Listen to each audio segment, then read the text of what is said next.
Hey guys, this is your channel Learn with Ease, and today we are going to discuss the answers of the extra questions that I had already uploaded on this channel. So you people will be thinking which chapter, which class and everything. So this is for class 6th science and it's chapter 11 light, shadows and reflections. Okay, shall we go to the questions? Okay, first we'll see the questions, then we will go through the answers of each one of it. Okay, here are the questions. So, questions, I think in the very first step we'll be having 9 questions. Okay, so listen guys. Here the first question is what are luminous objects? Give example. Second question is what are non-luminous objects? Give example. So the first two questions are related. Next three questions are related. So first, it will be very easy for us to complete those 5 questions. So first question, what are luminous objects? Give example is a very direct question from your NCERT. So it's given in page number 107, fourth paragraph, last sentence. Okay. So the object which give out or emit light on its own is actually called as luminous objects. For example, you can write sun. Sun itself gives out its lights for the whole Earth, not only whole Earth but also for all these planets, right? So it is a main source of light. So luminous objects example is sun, Suraj Duba Madham. Okay, so sun is a very good example for luminous objects. My sun is not getting good. Oh my god, I'm sorry. Okay, then what will be the definition for non-luminous objects?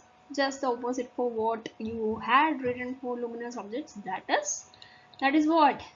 Yes, those objects which do not emit or give out light on its own is called non-luminous objects. Simple. So give examples. Look around you. Whenever you are asked such practical questions, then you have to look around you. Which one of them emit light on its own, which do not.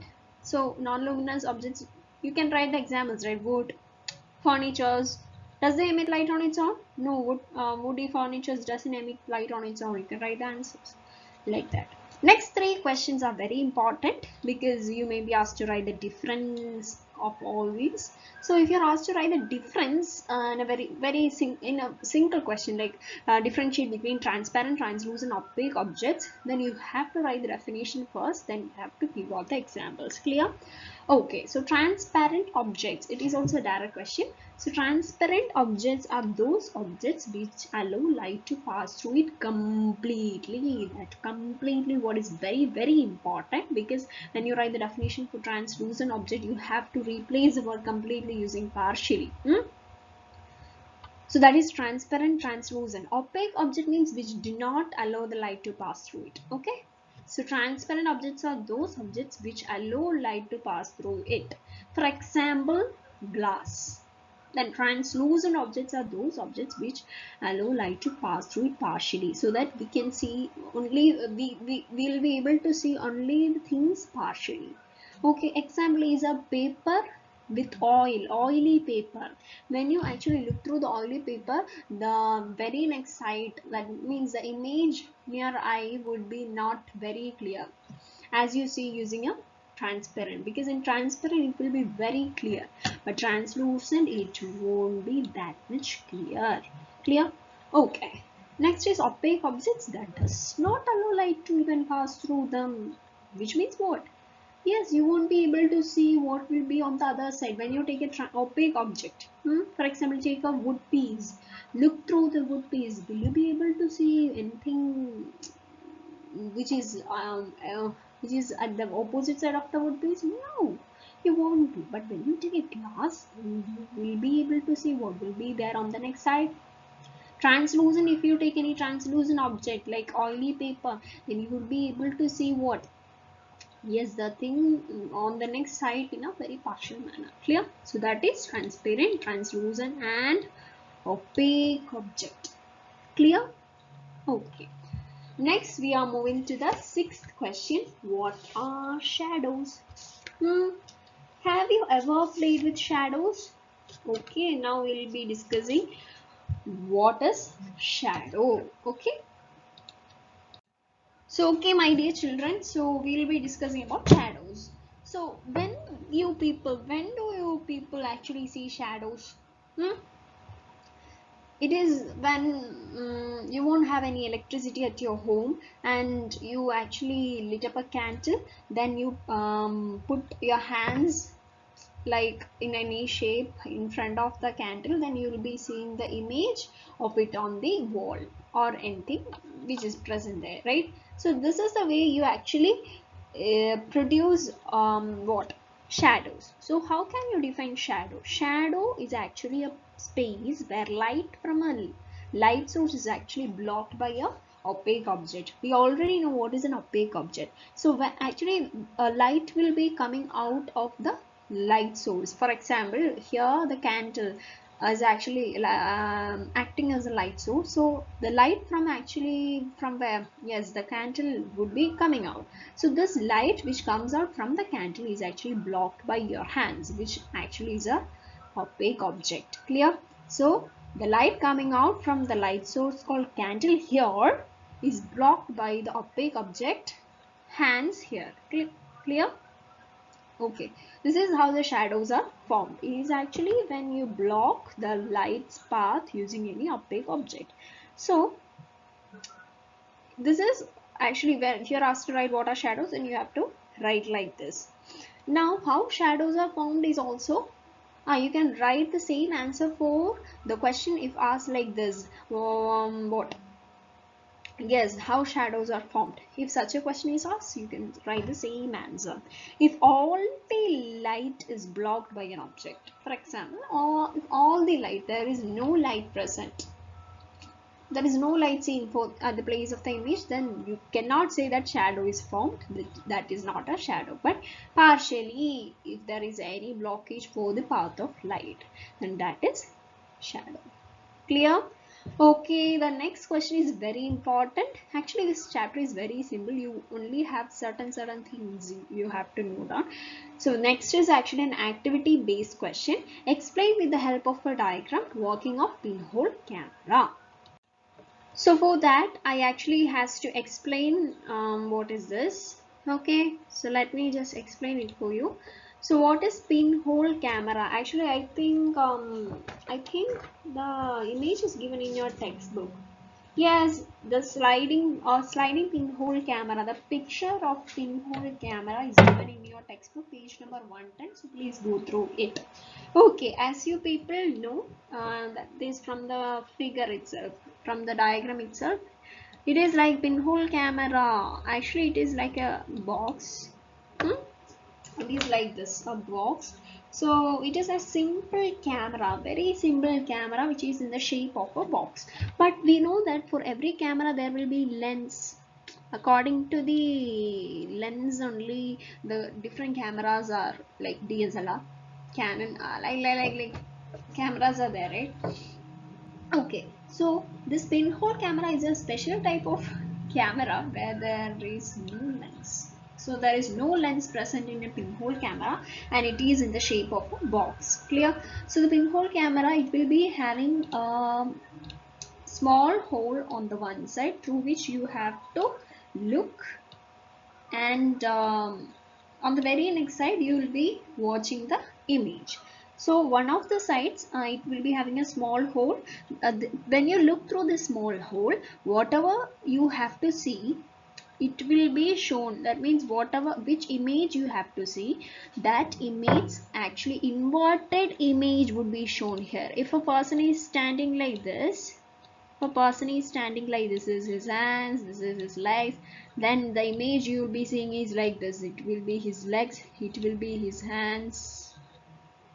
Okay, it will be in an inverted manner. That means his head will be like as if he is in a topsy-turvy land. Okay, so pinhole camera is simply a small camera where you will be provided with a small hole at one side, and you will be seeing the inverted image on the very next side. So you know how the resolution of this camera is? The resolution of the camera is in such a way that it will be as the hole's size decreases, how much small is the hole, that much resolution does the image have. Clear? Okay, so you will be provided with black and white images. Clear? If a tracing paper is used, then the images formed will be black and white. Okay, next we are moving on to the very important phenomenon that you have to know. since not you have to know right now, and you'll be studying studying this in detail in the higher classes, that is reflection. Simply bouncing back of light is called reflection. How does the light bounce back? Do you know? Okay, so when a ray of light, when actually light hits any opaque body, when light hits any, yes, this is a mirror or this is an opaque body. So when actually this light comes and hit this body, it will be bouncing back. It will hit back as if when you throw a ball onto a wall, what will happen after hitting the wall? The ball will, yes, rebounds. It will bounce back or it will come back. So that is actually the phenomenon of reflection. Reflection is actually the bouncing back of light. Clear? So mirror reflection gives us clear images. That is actually a point from your summary, textbook summary. So important. Clear? It is due to this reflection that you are able to see you when you look at the mirror. That is the light. Actually, in higher classes, you will study that the rays, the light rays from our body will hit the, yes, mirror, then due to which we are able to see us on the mirror. So it is the reflection. When you look at the mirror, if you see you yourself there, then that is because of the process called reflection. So have you understood reflection? Okay, next we are asked to write some properties of light. Can you please list out some properties of light? Yes, of course. Light travels in a very straight line. Light travels in straight line. That is the first and the foremost property of light. Okay, the next property of light is actually in the form of energy. Light is actually a energy. So then you will be thinking sun gives light. Does that have you heard of solar energy? It is the energy provided by the sun through this light. Okay, so light is actually a energy. It is a form of energy. When reflection is a property of light, light travels in a straight line should be the very first point. Clear? Then shadow formation. Okay, you can write anything. Actually, this chapter's summary itself, not summary that is given in a textbook, but when you go through the important things of the chapter, you will be able to list out the properties of light. So here I have told you 3 points, that is reflection, then light travels in a straight line. Sorry, once again, light travels in a straight line should be the first point, and second one the reflection, and third one it is a form of energy. Okay, okay, you can rearrange this in your own manner. Clear? Next we are moving on to the 10th question. Ready? Okay.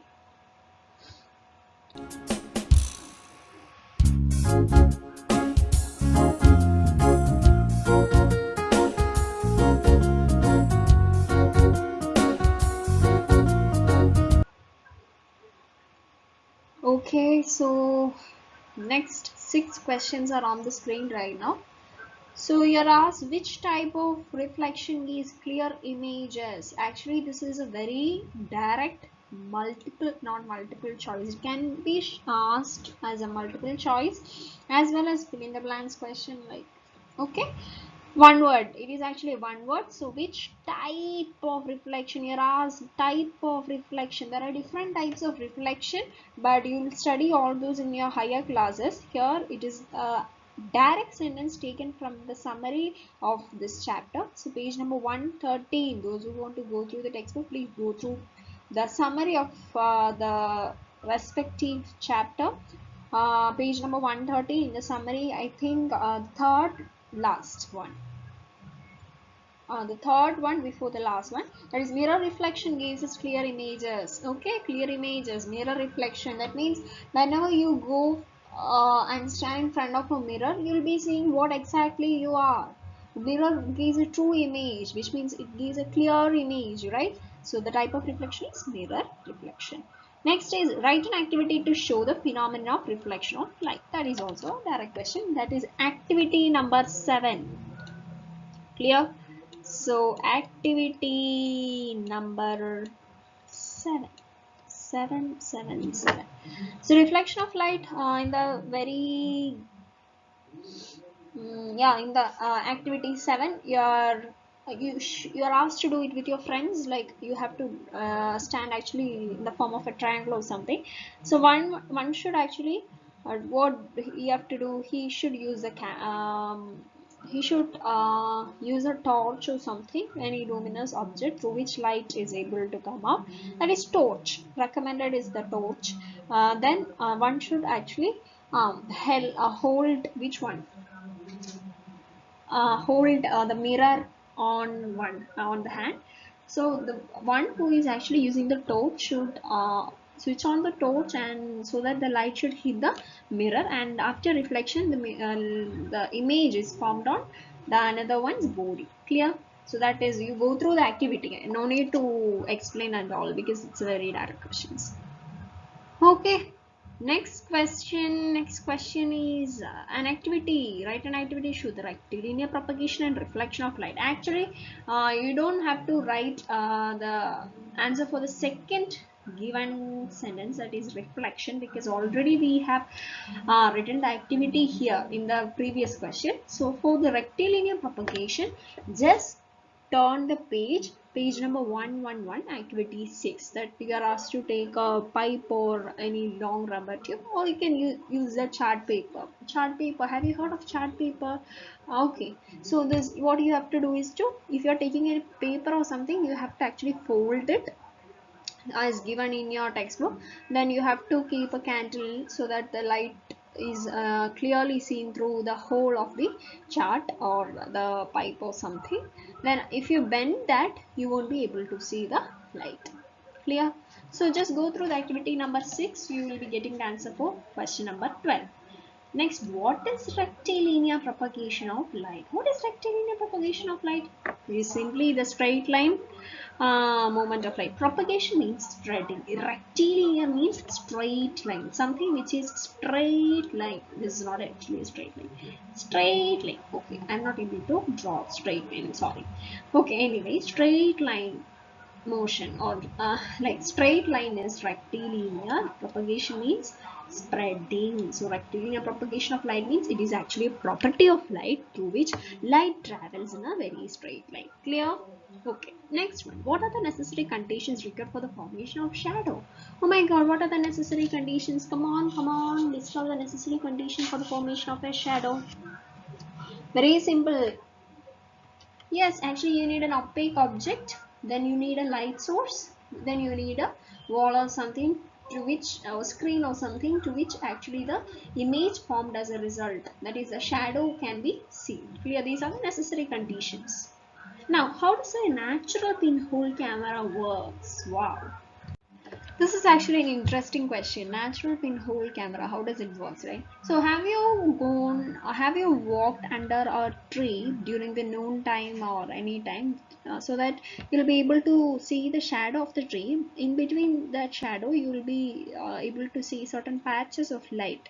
So this is actually the natural pinhole camera. Actually, the small spaces between the leaves of the tree act as a pinhole through which the light from the sun comes out, and we'll be able to see the images. Clear? This is how does a natural pinhole camera works. It is also from your textbook, page number 111. Just go through the paragraph just before activity number 6. Like, an image is also given, a natural pinhole camera, pinhole images of the sun under a tree and everything. So just read it, then you'll be able to find the answer for it. Okay, so I hope you guys are clear with what all I have taught through this lecture video. So if you have any further doubts, please do comment me below, and do not forget to subscribe the channel, hit the bell icon, as well as give us a thumbs up if you like the video. Share it with your friends so that they also find this channel to be useful. And till then, this is me, your tutor of Learn with Ease. So till then, see you. Okay, study hard, work hard, stay safe at home. Okay.